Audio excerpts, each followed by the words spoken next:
लेकिन ये सबको पता है कि हम सुनते सबकी हैं पर करते अपने मन की हैं। और ये भी पता है मौली आज की इस घर की बहू है। शादी कोई मजाक नहीं है। मनोज खुश। मौली को मिला दादी का सपोर्ट। पूरे परिवार को मिला 440 वोट का झटका।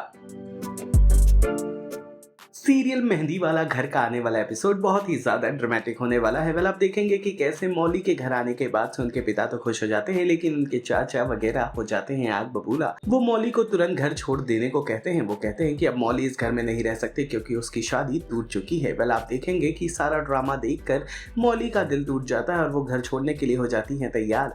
घर से निकलते हुए ही उनकी दादी का आवाज आता है, जहाँ पर वो घर वालों को वार्न करते हुए ये साफ कर देती है कि मौली अब इसी घर में रहने वाली है और शादी टूट गई तो क्या हुआ, वो इस घर की बहू की हैसियत से ही मंदिर में आगे भी दिए जलाते रहेगी। जिसे सुनकर सभी हो जाते हैं हैरान और सभी को लगता है 440 वोट का झटका, क्योंकि दादी ने पहली बार समाज और सोसाइटी के खिलाफ जाकर कोई फैसला लिया है, बड़ा कदम उठाया है।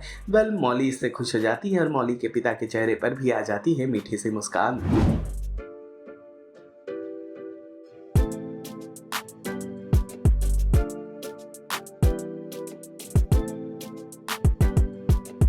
रुक जाओ मौली, अभी के अभी इस घर से बाहर निकलो।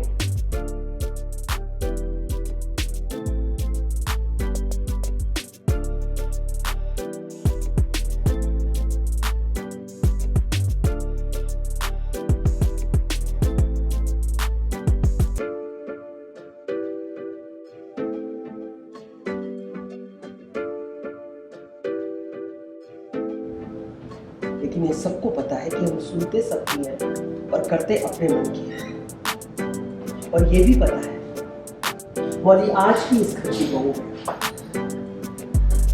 शादी कोई मजाक नहीं है। मनोज खुश।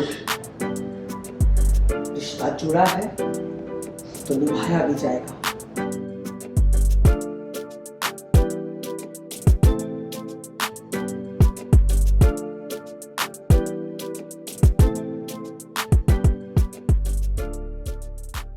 मौली क्या बात है, आज फिर से घर में काफी हंगामा मच गया है। कहाँ गायब हो गई थी और सब लोग गुस्सा क्यों हैं? तो कहानी में ट्विस्ट आई थी। तो हमारे एक डीन होते हैं, तो शुरुआती के एपिसोड में ऐसा दिखाया गया था कि वो उन्होंने मुझे जॉब ऑफ़र किया था, लेकिन पापा को उज्जैन लाने के लिए मैंने वो जॉब को ऑफ़र ठुकरा दिया था। लेकिन एक छोटी सी मिसअंडरस्टैंडिंग के कारण डीन तक बात पहुंचती है कि मैंने कुछ ऑपरेशन किया है उनके परमिशन के बिना। तो मैं मुंबई जाती हूँ, राहुल भी मेरी हेल्प करने के लिए आता है। मैं डर जाती हूँ कि राहुल ने घर में बिना बताए वो आ गया, और मैं एक बात छुपा रही हूँ सबसे कि मानस ने मुझे पहले दिन ही डिवोर्स दे दिया था और हम अलग हो गए हैं। बस ये बात मेरी मॉम अजंता को पता है, बाकी किसी को नहीं पता।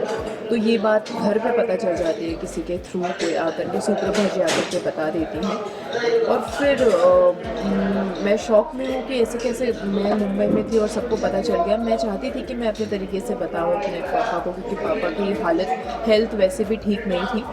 तो हाँ, इसलिए सबको पता चलता है कि, और मैं घर में हिस्से की भी बात करती हूँ, वो भी एक रीज़न की वजह से करती हूँ ताकि चारों भाई किसी न किसी वजह से रुक जाएं।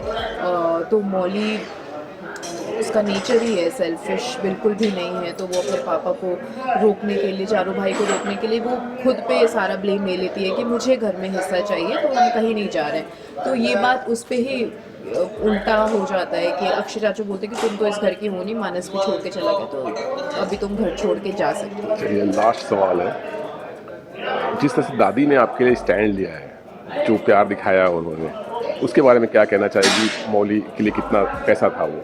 तो दादी जानकी माँ ने ना शुरू से ही मौली को देखा है। वो घर पे सबको, जब भी वो किसी ना किसी को रोकने की बात करती है, जैसे अक्षय के बारे में उसको पता चलता है कि अंडा किचन में अक्षय लेके आए, तो वो अकेले में जाके अक्षय से बात करती है। तो मुझे लगता है जानकी माँ कहीं ना कहीं जानती है कि मौली दिल की साफ़ है, वो कभी भी कुछ गलत नहीं करेगी। उनको अभी भी लगता है कि शादी पेपर में तो अलग नहीं हो सकती, कुछ तो हुआ होगा, और वो चाहती है कि मानस और मौली को एक करे और मौली कहीं ना जाए। तो उन्होंने एफर्ट देखे हैं, इसलिए वो मेरे लिए स्टैंड लेती हैं। तो मुझे बहुत अच्छा लगा। सीरियल मेहंदी वाला घर से जुड़े तमाम अपडेट्स को जानने के लिए टेली चक्कर को लाइक, शेयर, सब्सक्राइब जरूर करें।